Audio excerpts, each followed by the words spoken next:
사디어스 윌리엄스라는 분이 쓰신 마음을 따르지 않을 용기, 자기의 마음을 따르지 않을 용기라는 책이 있는데요. 작년에 나온 아주 따끈따끈한 신간입니다. 이분은 현대인들이 자아를 숭배한다, 그렇게 지적을 하고 있는데요. 자기의 즐거움을 위해서, 자기의 만족을 위해서, 심지어 자기 자신을 높이기 위해, 그러니까 자기 자신을 높인다라는 것은 자기를 예배한다, 자기를 숭배한다라고 하는 거죠. 그렇게 하기 위해서 살아가는 모습이다, 그렇게 이야기합니다. 그렇게 살아가지 않을 용기를 가져야 하는 것이 이 세대의 모습이다, 그렇게 말하고 있는데요. 이분은 이런 문화가 전 세계적으로 1960년대부터 시작이 되었다고 합니다. 이분이 미국 분이신데요. 이 일들로 말미암아 일어나게 되는 일들을 이분이 쭉 열거하는데, 미국에서는 이혼율이 2배가 늘었고, 청소년의 자살률이 3배가 늘었고, 그리고 폭력 범죄는 4배, 교도소 수감자는 5배, 사생아 출산율은 6배, 결혼이 아닌 동거가 7배나 늘었다, 그렇게 지적을 합니다. 자기 자신을 너무 많이 생각하고 자기 자신을 너무 사랑하다 보니 이런 일이 일어나게 되었다, 그렇게 이야기하는데요. 그래서 그분은 하나의 그림을 제시합니다. 현대인의 모습이 이와 같다라고요. 여러분, 화가 뭉크라는 분의 절규 아시죠? 이렇게 길을 가리고 이와 같은 모습이 자아를 숭배하는, 자기의 만족을 위해서 살아가는 현대인의 모습이 이와 같다, 그렇게 이야기합니다. 이 책의 저자는 사람이 감탄하고 사람이 숭배해야 될 대상, 사람이 감탄하고 사람이 숭배해야 될 대상은 사람을 넘어서는 존재여야 된다, 그렇게 이야기를 합니다. 그래서 누군가가 사람을 추앙하거나 사람보다 못한 것, 예를 들어 돈이라던가 음란함이라던가 지위라던가 이런 우상들을 숭배하기를 시작을 하면은 사람들이 추해진다, 그렇게 이야기를 하는데요. 그래서 이분은 오직 사람을 만드신 하나님을 숭배해야 된다, 예배해야 된다. 그리할 때에 진정한 만족을 사람이 얻을 수 있다, 그렇게 이야기를 합니다. 하지만 어떻습니까? 믿음이 있는 우리에게도 계속되는 싸움이 있습니다. 여전히 우리에게 우리 자신을 즐겁게 하려고 하는 그 옛사람의 본성이 여전히 남아있다라고 하는 것이죠. 물론 우리는 예수 그리스도의 십자가의 피의 사랑으로 말미암아 죄로부터 죽은 자들입니다. 그리하지만은 원리상으로는 죽은 자들이지만 여전히 우리의 본성 가운데는 이와 같은 것들이 날뛰고 있다라고 하는 것이죠. 자기 중심성의 모습이죠. 하나님을 예배하는 것이 참된 만족임을 알고 있습니다. 그럼에도 불구하고 자기 만족을 위해서 자기를 높이고 자기 숭배를 하기 위해서 살아가는 모습을 쉽게 떨쳐내지를 못한다라고 하는 것입니다. 이 싸움이 우리가 사는 날 동안, 우리가 사는 마지막 날까지 계속 될 것이다, 그렇게 성경에서는 이야기하는데요. 이 싸움을 우리는 어떻게 해나가야 될까요? 또 이 싸움에서 승리하기 위해서는 우리는 어떻게 해야 될까요? 오늘 말씀을 통하여서 함께 살펴보도록 하겠습니다. 오늘 본문은 이스라엘이 아말렉과 싸우는 내용이 나오고 있는데요. 이때 모세는 여호수아에게 백성들 가운데에 용맹한 자를 택하여서 그 전쟁터로 나아가라 라고 그렇게 이야기합니다.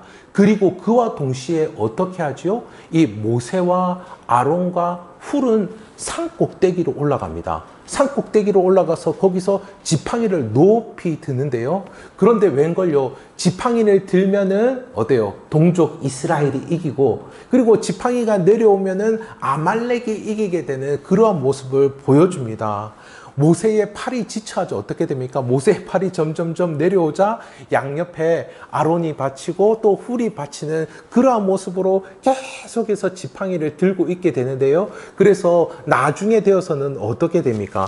결국에는 여호수아와 백성들이 아말렉을 무찌르게 되는 모습을 보여주고 있습니다. 이에 모세는 제단을 쌓아서 하나님께 감사를 드리는 거죠. 제단을 쌓아서 그곳을 여호와 니시, 하나님의 깃발, 하나님의 승리다. 그렇게 이름을 붙여서 부르는데요. 이를 통해서 하나님께서 대대로 아말렉과 싸우리라. 그렇게 말씀하여 주십니다. 네가 나가서 전쟁을 해라. 그것이 아니고요. 내가 대대로 그와 싸우리라 라고 그렇게 하나님께서 말씀하고 계십니다. 오늘 본문의 말씀이 의미하는 것들을 몇 가지 보도록 할 텐데요. 먼저 첫 번째는 모세가 산꼭대기에 올라가 지팡이를 드는 것. 이것은요, 우리에게 예수님을 바라보게 하는 것입니다. 예수님을 바라보고 산꼭대기에 올라가 전쟁터에 나가서 전쟁을 수행해야지, 이것도 맞는 것이지만은 결국에는 이 전쟁은 무엇에 달려 있습니까? 하나님의 손에 달려 있음을 바라보게 한다라는 것이죠. 결국에는 예수 그리스도를 통하여서 이 일을 이룰 것이다 라고 하는 것을 바라보게 하는 것입니다.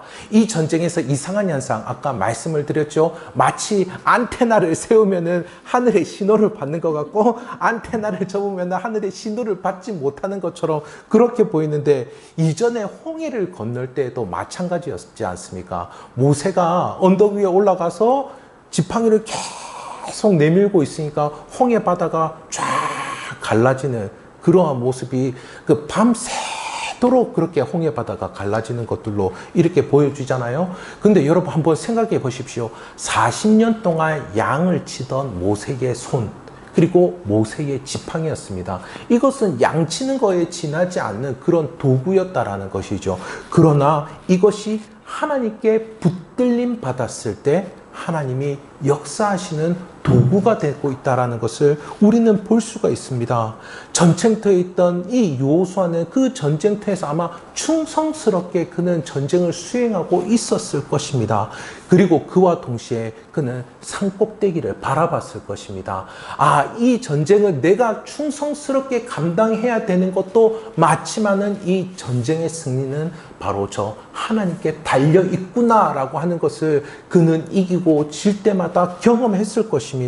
이 전쟁은 모세의 손을 붙드시는 하나님께 달려있음을 그는 느꼈던 것이죠. 이 출애굽기를 보면요, 모세가 자주 사용하는 말이 있습니다. 그것이 무엇이냐면요, 내일이라는 단어입니다. 내일이라는 말인데요, 오늘 말씀에도 9절에 이렇게 나오고 있습니다. 내일 내가 하나님의 지팡이를 손에 잡고 산꼭대기에 서리라. 내일 내가 그렇게 하리라, 이렇게 이야기합니다. 이 내일이라는 단어는 출애굽기에 항상 하나님의 일하심이 있을 것을 알려주는 말인데요. 그래서 우리가 그 출애굽 당시에 10가지 재앙들이 일어나는 그 사건에서도 내일이 계속 나옵니다. 내일 이와 같은 재앙이 있을 것이다. 내일 개구리의 재앙이 있을 것이다. 내일 피의 재앙이 있을 것이다. 내일 장자가 죽는 재앙이 있을 것이다. 계속해서 내일 이와 같은 일들이 있을 것이다. 그렇게 말씀하고 계십니다. 만나와 메추라기를 줄 때도 마찬가지였지요. 안식일을 앞두고 있는 그 전날에 어떻게 하십니까? 내일은 없을 것이다. 그러나 오늘 2배를 주겠다. 그렇게 말씀하고 계십니다. 십계명을 받을 때도 마찬가지였습니다. 백성들로 하여금 오늘과 내일 거룩하여라. 그렇게 말씀하고 계신 하나님이시다라고 하는 것이죠. 내일 하시겠다라고 하는 것은 무엇입니까? 우리가 익히 아는 것처럼 우리는 관용으로 내일 하겠다라는 말은 무슨 말입니까? 엄마, 내일 할게요. 이 말은 무슨 말입니까? 어쨌든 미루어서 하겠다. 오늘은 결코 하지 않겠다. 그 이야기이지 않습니까? 오늘은 내 나름대로의 계획이 있어요. 다음으로 미룰게요. 이 이야기이지 않습니까? 그런데요, 여기서 성경에서 쓰는 내일이라는 이 말씀은 무엇이냐면은 내일 반드시 행할 것이니 너는 믿어라. 그 의미입니다. 내가 반드시 내일 너를 인도할 것이니 너는 떠날 채비를 하여라. 내가 반드시 내일 너를 보호할 것이니 너는 평안하여라. 내일 반드시 너를 인도할 터이니 너희를 구원할 터이니 하나님을 찬양하여라. 이 말씀을 하고 있는 것이다 라고 하는 것이죠. 이렇게 내일 하나님의 지팡이를 손에 잡고 산꼭대기에 서리라 하는 이 이야기를, 이 말씀을 통하여서 하나님의 일하심을 기대하고 하나님의 일하심을 바라보라, 그렇게 다 이루고 있는 것입니다. 그래서 우리는 진정한 승리를 가져다 주시는 분 예수님을 바라보아야 할 줄 믿습니다. 오늘 말씀의 모세는 예수님을 미리 보여주는 표시입니다. 그러니까는 이것을 예표 이렇게 이야기를 하는데요. 여러분, 이 모세는 산꼭대기에 올라갔습니다. 그런데 예수님은 모세는 산꼭대기에 올라갔지만은 예수님은 어떻게 하셨습니까? 예수님은 부활하심으로 하늘에 부활하시고 하늘에 오르사 하나님의 우편에 앉아 계셨다라고 하는 것입니다. 산꼭대기에 있는 정도가 아니고요, 하나님과 함께 있는 모습 가운데에 오르셨다, 그렇게 말씀하고 있습니다. 그만큼 권능 있으신 분이다 라고 하는 것을 알려주시고요. 그리고 모세의 팔은 어떻습니까? 계속 들고 있는 것이 어땠어요? 지쳐하지 않았습니까? 그래서 두 사람이 돕고 있는 것을 간신히 지켜냈는데, 하지만 예수님은 항상 살아계시는 분이시다라고 하는 것이죠. 히브리서 7장 24절, 25절의 말씀입니다. 제가 24절, 여러분 25절 읽어주시기 바랍니다. 예수는 영원히 계심으로 그 제사장 직분도 갈리지 아니하느니라. 그러므로 자기를 힘입어 하나님께 나아가는 자들을 온전히 구원하실 수 있으니 이는 그가 항상 살아계셔서 그들을 위하여 간구하시니라. 아멘. 이렇게 예수님은 하늘에 계시며 살아계시는 분이십니다. 이 예수님께서 하늘에 계셔 살아계심으로 무엇을 하신다, 그렇게 말씀하고 계시죠. 7장 25절 마지막에도 보니까요, 그는 항상 살아계셔서 그들을 위하여, 그러니까는 지금은 우리를 위하여 간구하십니다 말씀하고 있죠. 이것은 로마서 8장에서도 말씀해 주고 있는 것입니다. 우리를 위하여서 친히 간구하신다라고 하는 것이죠. 예수님은 지금도 우리를 위하여서 중보하고 계시는 분이십니다. 중보하셔서 우리가 마지막 날까지 하나님의 인도하심을 받을 수 있도록, 지금도 하나님의 구원의 손길 가운데 살아갈 수 있도록 우리를 붙잡아 주시는 것이죠. 그렇다면 여러분, 우리가 승리할 수 있는 이유가 무엇이겠습니까? 우리가 승리할 수 있는 이유가 저 하늘을 바라보고 기도했기 때문일까요? 그렇게 말할 수도 있을 것입니다. 그러나 그 이전에 무엇이죠? 그 이전에 우리가 하늘을 바라보고 기도하기 전에 우리를 위하여서 친히 중보하시는 우리 주님이 계시다라고 하는 것이죠. 우리 주님이 계시다라는 것입니다. 우리의 기도를 들으시는 분이 우리를 위하여서 먼저 아시고 기도하시는 것이죠. 이 전쟁에 대장이 되시는 분이십니다. 이 전쟁의 대장이 되셔서 이미 중보하고 계시고 승리로 이끌려고 하시는 분이시다라고 하는 것이죠. 그리하기에 우리가 더욱더 바라보고 기도해야 될 분은 우리 주 예수 그리스도 한 분밖에 없는 줄 믿습니다. 여러분, 예수님의 승리를 바라보십시오. 그분의 그 죽음을 이기실 능력을 바라보십시오. 전쟁 같은 현실 속에서 우리는 기도하고 우리를 위해서 기도하시는 이 중보의 역사가 임하게 될 줄 믿습니다. 지금도 우리가 이 땅의 현실 가운데에 옥신곡신하며 살아가는 그 순간 가운데에서도 저 하나님 우편 보좌, 그 권능의 보좌 가운데에서 우리를 위하여서 기도하시며 우리를 승리의 삶으로 이끌어주시는 우리 주님의 역사가 우리와 함께하는 줄 믿습니다. 예. 그리고 우리의 대장 되어 주셔서 우리도 승리하도록 이끌어 주실 줄 믿습니다. 그런데 반면 이 이스라엘과 대대로 싸우는 아말렉은요, 우리 안에 끊이지 않는 자기 중심성을 이야기해 주고 있는 것입니다. 이 아말렉은 어떤 존재냐면요, 육신의 욕구에 사로잡힌 자를 이야기해 주고 있는 것입니다. 여러분, 이 아말렉은 에서의 후예들입니다. 여러분, 에서가 누군지 아실 것입니다. 에서가 아브라함의 아브라함과 이삭의 두 자녀가 있지 않습니까? 이삭의 두 자녀가 에서와 야곱이죠. 에서와 야곱이지 않습니까? 이 바로 야곱의 형입니다. 이 야곱의 형 에서는 어떤 사람이었습니까? 팥죽 한 그릇에 자신의 장자권을 팔아넘긴 그런 사람입니다. 와, 장자의 권한을 팔아넘기다니요. 그 당시에 장자의 권한은요, 집에 있는 그 가문을 계승해 가는 그런 사람입니다. 그리고 그 가문을 계승해 간다라는 것은 이 가문이 어떤 가문입니까? 믿음의 가문 아닙니까? 하나님께서 역사하시는 통로가 되는 가문이지 않습니까? 이 가문을 통하여서 자신들도 복을 받고 또 다른 민족도 복되게 하겠다라는 하나님의 그 비전을 보여주신 가문이 이 가문 아닙니까? 그런데 세상에 그것을 팥죽 한 그릇에 팔아 넘겨버렸다라고 하는 것이죠. 에서에게 있어서는 자기에게 배고픈 것, 자기 배를 채우는 것, 이것이 훨씬 더 중요한 사람이었다라는 것입니다. 얼마나 자기 욕심에 이끌려서 살았으면 이런 모습 가운데 있었을까요? 그래서 창세기 25장에 보면요, 야곱은 영에 속한 자여서 그리스도의 줄기를 따라서 오는 자임을 알려주고 있습니다. 그에게 장자의 권한, 축복의 권한이 있다라고 하는 것이죠. 반면에 이 아말렉의 할아버지 뻘 되는 이 에서, 그는 장자의 권한, 축복의 권한을 팔아먹은 육욕의 대명사라는 겁니다. 육욕의 대명사. 어떻게 보면은 여러분, 이스라엘과 아말렉은 형제 국가 아닙니까? 그렇죠? 에서와 야곱 이렇게 형제가 되는 그런 국가인데, 그러나 아말렉은 이스라엘을 아주 비열하게 괴롭히는데요. 그것을 볼 수 있는 본문이 신명기 25장 18절에서 이렇게 나오고 있습니다. 아주 구체적으로 나오는데, 곧 그들이 너를 길에서 만나 내가 피곤할 때에 내 뒤에서 떨어진 약한 자를 쳤고 하나님을 두려워하지 아니하였느니라. 아멘. 지금 아말렉이 어떻게 전쟁을 걸어왔냐면요, 그러니까 우리 한번 맞붙어 보자 이렇게 전쟁을 걸어온 것이 아니고, 와, 저놈들, 하나님의 놀라운 능력을 경험한 저놈들 우리 땅을 훔치려고 오지 않을까?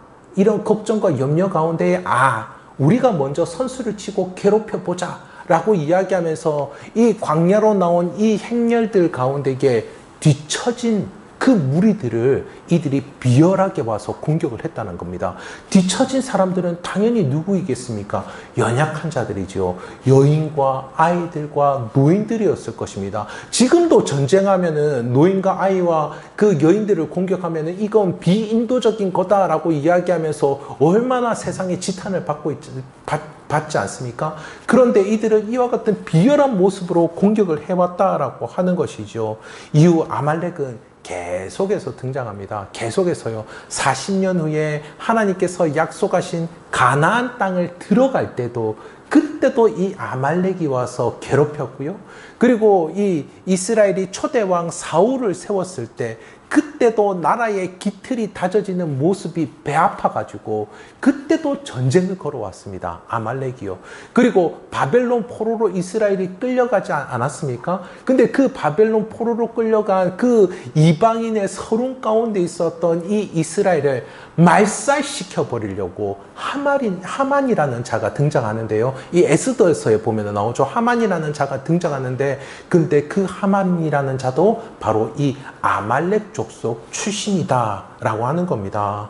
계속해서 괴롭히죠. 오늘 본문의 말씀에 있는 것처럼 누구 하나 끝날 때까지 영원히 싸우는 원수관계다라고 하는 것입니다. 원수관계. 그렇다면 여러분 오늘날의 아말렉은 누구일까요? 우리는 하나님의 은혜를 받아 하나님의 백성이 되었습니다. 그러나 우리 역시 마지막 날까지 싸워야 하는 것입니다. 무엇이죠? 자기 중심성. 앞서 말씀드린 것처럼 자아의 만족, 우리 육신의 소욕입니다. 여러분, 홍해 바다를 건널 때까지의 적은 누구였습니까? 그 전의 적은 바로 애굽의 바로였지요. 애굽의 바로였습니다. 그로부터 사슬에 풀려나 구원을 받았습니다. 자유하게 되었습니다. 그런데 이제 광야에 들어와서의 적은 누구입니까? 바로 이 아말렉이다라고 하는 것이죠.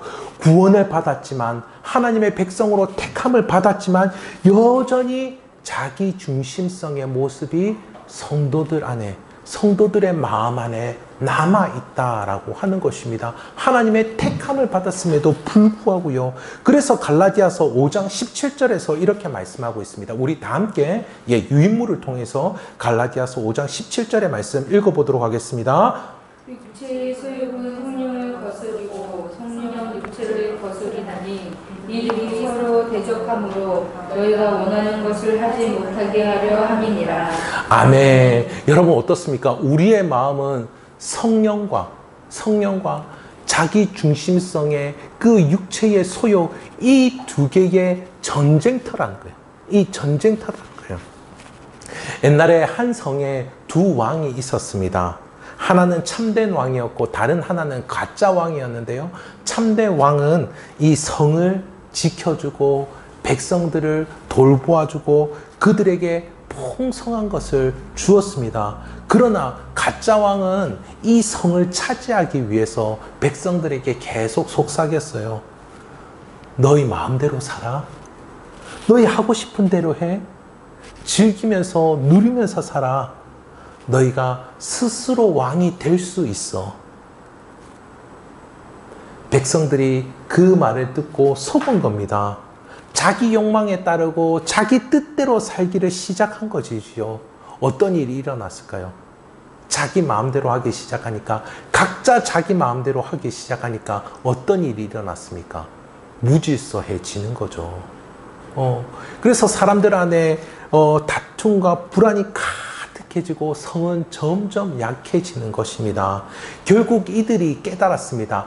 가짜 왕이 말한 자유, 이것은요 사실은 자기 욕망을 왕의 자리에다가 올려놓고 있었다라고 하는 것입니다. 자기 욕망을 그 왕의 자리에 올려놓음으로 말미암아 이 성을 망하게 만드는 길이었음을 이들이 깨닫게 된 것이죠.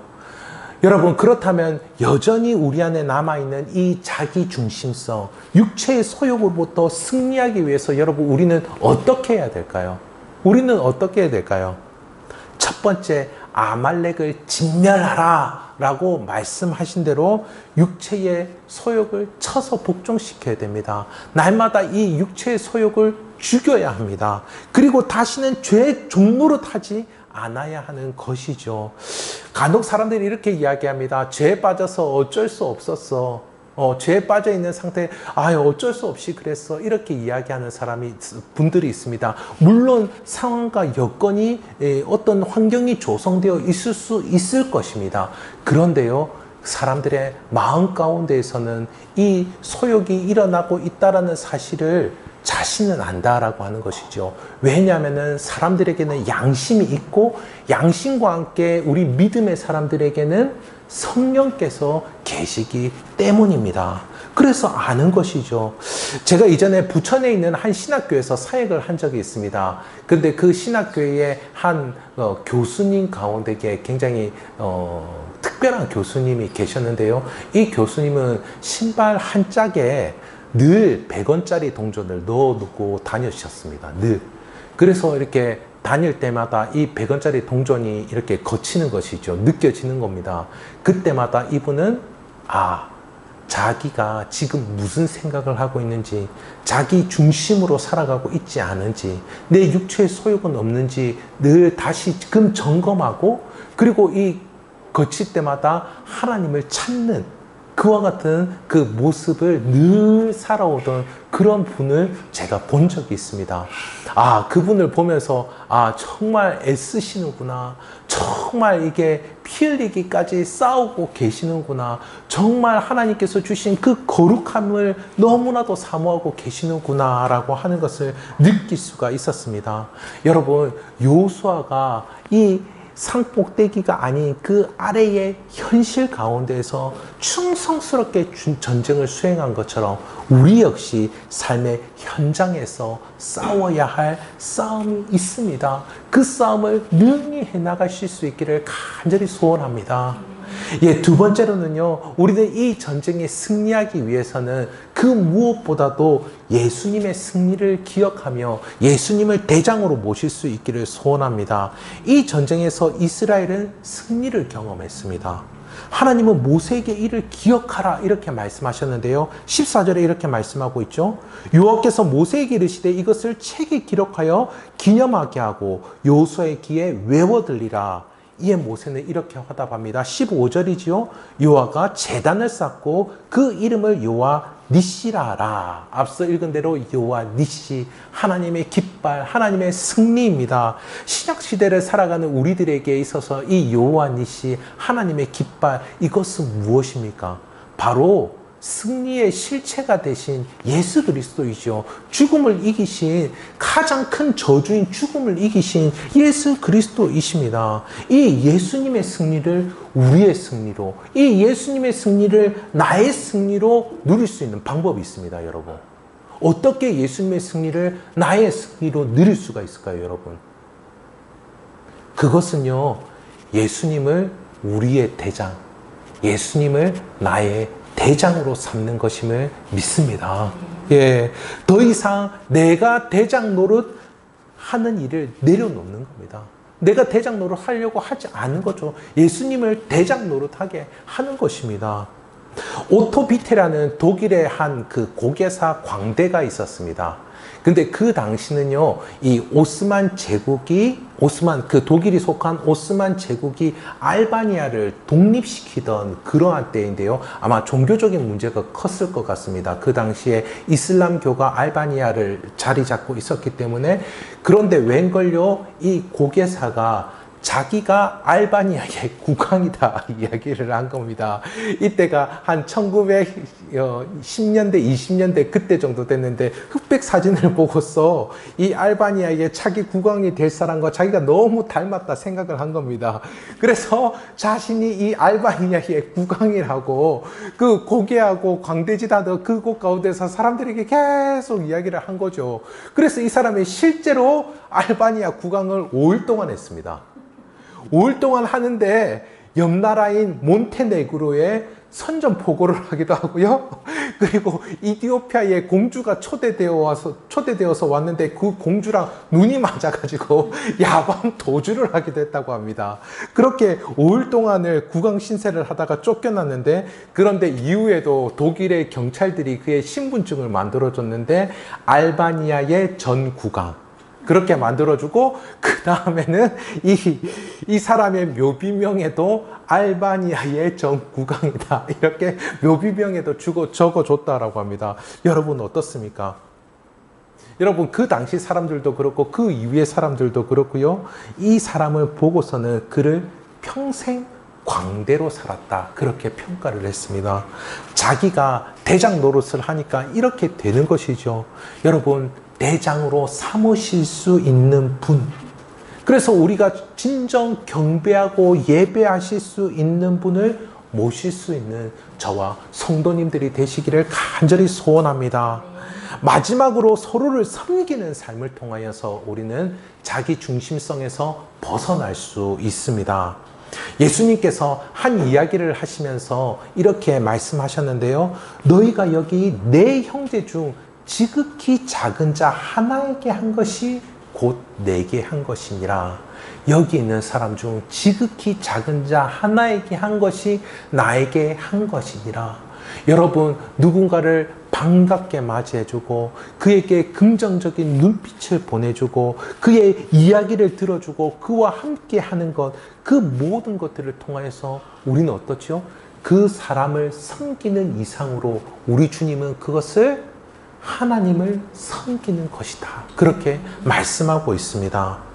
사도 바울은 구원받은 자들에게 이렇게 살라 말씀하고 있는데요. 우리 갈라디아서 5장 13절의 말씀 함께 읽어보도록 하겠습니다. 시작. 형제들아, 너희가 자유를 위하여 부르심을 입었으나 그러나 그 자유로 육체의 기회를 삼지 말고 오직 사랑으로 서로 종 노릇하라. 아멘. 아멘. 말씀을 맺도록 하겠습니다. 여전히 우리 안에는 자기 중심성의 아말렉이 기승을 부리고 있습니다. 교묘하게 속삭이죠. 너의 뜻대로 해. 너의 마음대로 하면서 지내도 괜찮아. 그렇게 살면 오히려 잘 살 수 있을걸? 우리를 패배하게 만드는 아말렉의 음성이죠. 산꼭대기 골고다 언덕의 십자가에 달린 예수님을 바라보십시오. 그 죽음에서 승리하신 예수님을 바라보십시오. 주님이 이렇게 말씀하실 것입니다. 내가 너를 반드시 지키겠다. 내가 너를 승리의 삶으로 인도하겠다. 내가 너를 결국에는 나와 함께함으로 은혜와 평강 가운데 살게 하겠다. 이 하나님의 깃발이 우리의 마음 가운데 펄럭이게 되기를 간절히 소원합니다.